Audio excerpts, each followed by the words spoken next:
मुख्य केंद्र है, मुख्य स्थान है, उस स्थान को ही नज़रअंदाज किया जाता है। और मुड़िया मेला नाम है, मैं प्रशासन की भी कई बार दृष्टि आकर्षण किया हूँ, जो कि मुड़िया मेला लगते हैं, लेकिन यहाँ पर ना कोई होर्डिंग लगता है, ना कोई बैनर लगता है, किस उपलक्ष्य में मेला होता है। मुड़िया मेला की कोई भी एक मतलब प्रचार प्रसार नहीं किया जाता है।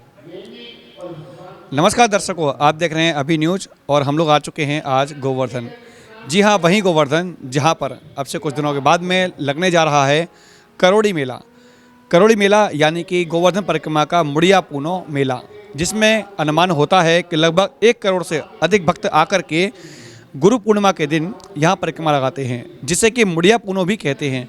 लेकिन ये क्या इतिहास है, कब से परंपरा शुरू हुई और क्या कुछ उस दिन होता है, ये बताने के लिए हमारे साथ मौजूद हैं प्रमुख मुड़िया संत इस मंदिर में, जहाँ से हम जानेंगे कि कब ये परंपरा शुरू हुई थी। क्या कुछ बताना चाहेंगे परंपराओं के बारे में, कब से इतिहास है इसका और कब से ये मुड़िया पूर्णिमा का मेला लगना शुरू हुआ था। जय जय श्री राधेश्याम, गिरिराज महाराज की जय, राधा श्याम सुंदर भगवान की जय, श्री सनातन गोस्वामी पाद की जय, श्री कृष्ण चैतन्य महाप्रभु के प्रिय शिष्य श्री सनातन गोस्वामी पाद हुए, जिन्होंने वृंदावन में पहले आए थे।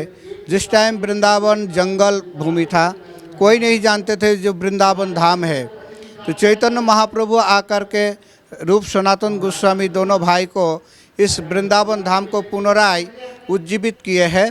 उन्होंने राधा कृष्ण जो लीला किए थे ठाकुर जी, उस दिव्य लीला को पुनराय प्रकट करके दर्शन कराया था, और उसी को प्रारूप देने के लिए श्री रूप सनातन गोस्वामी तत्कालीन राजा महाराजा के साथ में मिल करके इसको प्रारूप प्रदान किए थे। जो आज हम वृंदावन धाम को दर्शन कर रहे हैं, ये इन्हीं की कृपा की देन है। तो इसी सनातन गोस्वामी पाद को उस टाइम ब्रजवासी एवं साधु संतों सब मानते थे, गुरु रूप में मानते थे। तो इसीलिए सनातन गोस्वामी पाद को जब शरीर पूरा हुआ था सन 1558 में, उसी टाइम समस्त ब्रजवासी साधु संत मिल करके अपना सिर को मुड़ा करके उनको पूजा अर्चन किए। उसके बाद उनको विमान में सजा करके परिक्रमा लगाए थे, तभी से इसको नाम मुड़िया मेला नाम हुआ है। तो देखा जाए, भक्त और भगवान की जो एक मिलन स्थल है वो है, हम लोग गुरु पूर्णिमा कहते हैं, लेकिन गोवर्धन धाम में इसको मुड़िया मेला कहते हैं। कारण क्या है, क्योंकि समस्त ब्रजवासी साधु संतों मिल करके अपना सिर मुड़ा करके ये जो मेला प्रारंभ उत्सव प्रारंभ किए थे, तभी से इसका नाम मुड़िया मेला नाम हुआ है। लगभग कितने साधु संत और महंत इस जो मुड़िया जो यानी सिर मुड़ाते हैं उसमें शामिल होते हैं? जी देखिए, ये आप अभी बताया, ये करोड़ी मेला है, क्योंकि करोड़ों की संख्या में भक्त लोग आते हैं। ये राजकीय मेला है, सरकार की तरफ से ही प्रशासन शासन द्वारा इसको मेला को परिचालन किया जाता है, क्योंकि इतना भक्त लोगों की समागम होते हैं जो मतलब कहा नहीं जा सकता है। समस्त साधु संत क्या, देश विदेश से समस्त भक्त लोग भी आते हैं, श्रद्धा के साथ में गिरिराज जी को परिक्रमा करते हैं, उनका कृपा आशीर्वाद ग्रहण करते हैं। तो ये तो नहीं कहा जा सकता कितना लोग आएंगे, अनगिनत संख्या में आते हैं। कि इस जो सिर मुड़ाने के लिए संत वगैरह आते हैं वो कितने, आपके आश्रम से कितने लोग होते हैं लगभग? देखिए, हमारे आश्रम से जो भक्त लोग जुड़े हुए वो लोग कम से कम 700-800 लोग तो वैसे हो ही जाते हैं, और बाहर से भी जो लोग आते हैं जिनका जानकारी है जो ये मुड़िया मेला है, यहाँ पर मुंडन होना चाहिए। जैसे तिरुपति बालाजी में हम जाते हैं तो वहाँ पर चाहे स्त्री हो चाहे पुरुष हो, वहाँ पर जो नियम है, जो सिर मुड़ाने का परंपरा है, तो ऐसे ही ये मुड़िया मेला की भी ऐसे मान्यता है। यहाँ पर आने से ही नहीं होता है, यहाँ पर सिर मुंडन करना चाहिए, और सिर मुंडन करके ठाकुर जी के चरण में अर्पण करना चाहिए, और इससे अपना भक्ति और प्रशस्त होते हैं। जैसे अपने गुरुजनों के चरण में जैसे उनका शरीर पूरा होते हैं, तो उनके हम भेंट करते हैं, अपना सिर मुड़ा करके बाल अर्पण करते हैं। तो ऐसे ही सनातन गोस्वामी हमारे जो आचार्य है, उनके चरणों में हम अर्पण करेंगे तो उनकी कृपा, उनका आशीर्वाद हमारे ऊपर बरसते रहेगा। तो इसी श्रृंखला में जो लोग जानते हैं वो तो करते ही है। तो आपकी अभी न्यूज़ चैनल के माध्यम से मैं बताना चाहूँगा, समस्त भक्त लोग इसी उत्सव में अपने गुरु का पूजन तो करते ही है, गुरु का कृपा आशीर्वाद लेते हैं। तो इसके और भी मतलब बेहतरीन करने के लिए अपना सिर मुड़ा करके अपना गुरु जी जन को पूजन करे, अपना गुरु जी का कृपा आशीर्वाद ले, इसी से अपना आत्मकल्याण और प्रशस्त होता है। जैसा कि आपने कहा कि लगभग 1558 में आए थे वृंदावन में, कुछ वर्ष के उपरांत उनका जब देहावसन हुआ था उसके बाद में परंपरा शुरू हुई। लेकिन क्या जानकारी देना चाहेंगे कि उसको राजकीय मेला कब घोषित किया गया था? लगभग कितने वर्ष पूर्व राजकीय मेला घोषित हुआ था ये? देखिए 2015 में जब हमारा गुरुजी का शरीर पूरा हुआ था तो उस टाइम से मैं इस गद्दी में बैठा हूँ। तो उससे पहले ही हम देख रहे हैं, जब से मैं यहाँ पर आया हूँ 2001 से मंदिर से मैं जुड़ा हुआ हूँ, तो उसी टाइम से तो मैं देख ही रहा हूँ इसका राजकीय के मेला। अब इससे पहले कितना साल पहले से राजकीय मेला घोषित हुआ है ये जानकारी मुझे नहीं है। चलिए बात करते हैं, जब से आपने यहाँ पर पदभार संभाला है, यानी आपको यहाँ पर महंत की गद्दी दी गई है, कितना कुछ परिवर्तन देखने को मिलता है उस समय में और आज के समय में? जी देखिए, काल की गति कोई नहीं टाल सकता है। काल तो परिवर्तनशील है, समय परिवर्तनशील है, सब कुछ परिवर्तन हुआ है। तो इसी श्रृंखला में हर चीज़ परिवर्तित हुआ है। तो पहले जो मुरिया मेला लगते थे इतना भव्य रूप में नहीं होता था, भक्त लोग आते परिक्रमा लगाते चले जाते, कोई व्यवस्था इतना नहीं थे।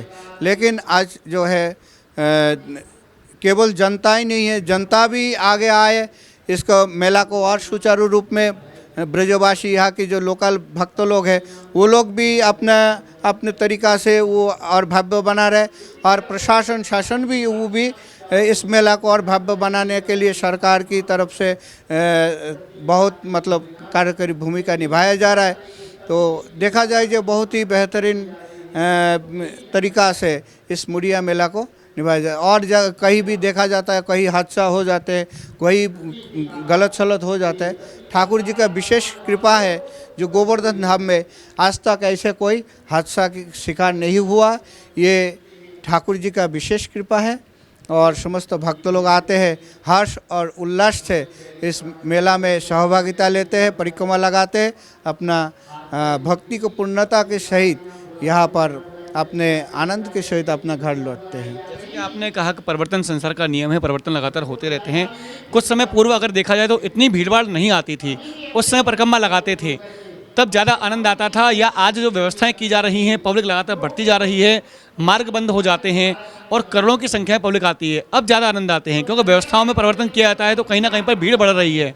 ऐसे में क्या कहना चाहेंगे, तब ज़्यादा आनंद आता था या अब ज़्यादा आनंद आता है? देखिए, जब भीड़ बढ़ते हैं तो भीड़ को संभालने के लिए प्रशासन तो अपना व्यवस्था बनाएंगे, क्योंकि वो व्यवस्था नहीं बनाएंगे तो फिर भीड़ कहीं ज़्यादा भीड़ हो गया, वहाँ भागदौड़ मचा, फिर वहाँ कोई हादसा शिकार होने का संभावना रहते हैं। तो इसी का मतलब रक्षा करने के लिए कोई ऐसा दुर्घटना ना हो, इसी के लिए लगातार प्रशासन अपने मीटिंग कर रहा है, उसका कैसे व्यवस्था किया जाए हर जगह निरीक्षण कर रहे हैं। ये तो मतलब इनका बहुत ही मतलब कार्यकारी भूमिका है प्रशासन की, जो कि पहले नहीं होता था, क्योंकि सरकार की ऊपर से भी दबाव है जो मेला को सुचारू रूप से किया जाए, कोई ऐसे दुर्घटना ना हो, कोई व्यवस्था में अव्यवस्थित ना हो। पहले इतना भंडारा नहीं चलता था, आप लोग भी देखे होंगे क्योंकि आप लोग यहाँ के ब्रजवासी है, तो यहाँ इतना भव्य रूप में नहीं होता था। आप लोग इतना भंडारा होते हैं, लोग खा नहीं पाते हैं, ज़बरदस्ती लोगों को दिया जाता है, लो प्रसाद लो प्रसाद लो, लेकिन पहले तो ऐसा नहीं होता था। तो कहीं ना कहीं ठाकुर जी का इतना करोड़ों संख्या में भक्त लोग आते हैं और इनका खाने पीने के व्यवस्था की कोई कमी नहीं है, कोई किसी को मतलब ये तकलीफ नहीं होता है जो हम कहाँ खाएंगे कैसे क्या करेंगे। 7 कोस में 200-250 से ज़्यादा जो है भंडारा चलते हैं, तो ये तो आप देखे होंगे। और जहाँ भंडारा होते हैं वहाँ भी व्यवस्थित रूप में कोई पत्तल धोना या तो कोई कूड़ा कबाड़ा ऐसे ना हो, इसके लिए भी बढ़िया सुचारू रूप से व्यवस्था किया जाता है। तो ये तो बहुत ही अच्छा व्यवस्था है। कुछ ऐसी व्यवस्थाएं होंगी आपकी नज़रों में जिन पर अभी तक ध्यान नहीं जा रहा है, या कुछ ऐसे सुझाव होंगे जिन पर सरकार को काम करना बाकी है अभी, जो व्यवस्थाएं अभी तक नहीं हो पाई हैं? जी, देखिए 500 साल जैसे मेला की बात करें तो मेला के मुख्य आधार है इस मंदिर। ये मंदिर से जुड़ा हुआ है, क्योंकि सनातन गोस्वामी पाद की जब शरीर पूरा हुआ था तो इसी जगह से ही उनका पार्थिव शरीर को विमान में बैठा करके परिक्रमा लगाया गया था। तो इसी श्रृंखला में इसी गद्दी से, इसी स्थान से ही उस परंपरा को निभा रहे। लेकिन प्रशासन की ओर से यहाँ के लिए बहुत ही मतलब नज़रअंदाज किया जाता है। ना कोई यहाँ पर आते हैं, ना पूछते हैं, ना कोई व्यवस्था को उनकी तरफ से कोई वो रहते हैं। जैसे परिक्रमा हम निकालते हैं तो उस टाइम कुछ प्रशासन आते हैं परिक्रमा शोभा यात्रा के लिए, वो लोग रहते हैं। इसके सिवाय उन्होंने कोई यहाँ पर कोई कार्यकारी भूमिका नहीं निभाते हैं। तो मैं आपके चैनल के माध्यम से ये कहना चाहूँगा, जो बहुत ही मतलब आप व्यवस्था करते हैं मुड़िया मेला के लिए, आप जनता के लिए बहुत बढ़िया व्यवस्था करते हैं, लेकिन ये व्यवस्था मंदिर की भी होना चाहिए, क्योंकि जहाँ मुख्य केंद्र है, मुख्य स्थान है, उस स्थान को ही नज़रअंदाज किया जाता है। ये बहुत ही दुखद घटना है। और मुड़िया मेला नाम है, मैं प्रशासन की भी कई बार दृष्टि आकर्षण किया हूँ, जो कि मुड़िया मेला लगते हैं, लेकिन यहाँ पर ना कोई होर्डिंग लगता है, ना कोई बैनर लगता है किस उपलक्ष्य में मेला होता है। मुड़िया मेला की कोई भी एक मतलब प्रचार प्रसार नहीं किया जाता है, केवल नाम होता है मुड़िया मेला, मुड़िया मेला, मुड़िया मेला। लेकिन प्रशासन की ओर से जगह जगह पर इसको बैनर, पोस्टर जैसे कुंभ मेला में लगते हैं, ऐसे यहाँ भी होना चाहिए। इसके लिए मैं प्रशासन की भी निवेदन किया हूँ। आप देखिए आगे क्या करते हैं। की बार क्या कुछ परंपराएं फिर से निभाई जाएंगी? जो सिर मुड़ाने की परंपरा है वो किस दिन होगी? किस दिन सैकड़ों की संख्या में यहाँ मुड़ मुड़ाए जाएंगे, सिर मुड़ाए जाएंगे, और कब से परिक्रमा प्रारंभ होगी, कितने बजे से होगी? जी, 7 जुलाई को 2 बजे से मुड़िया संस्कार होंगे, मुंडन संस्कार होंगे, और 10 तारीख को सुबह 10 बजे मुड़िया शोभा यात्रा निकाली जाएगी। तो मैं मुड़िया संत रामकृष्ण दास आप सभी भक्तों लोगों की आपकी अभी न्यूज़ चैनल के माध्यम से ये कहना चाहूँगा, इस मुड़िया मेला में आपको सहभागिता लेकर के अपना जीवन को सफल बनाए।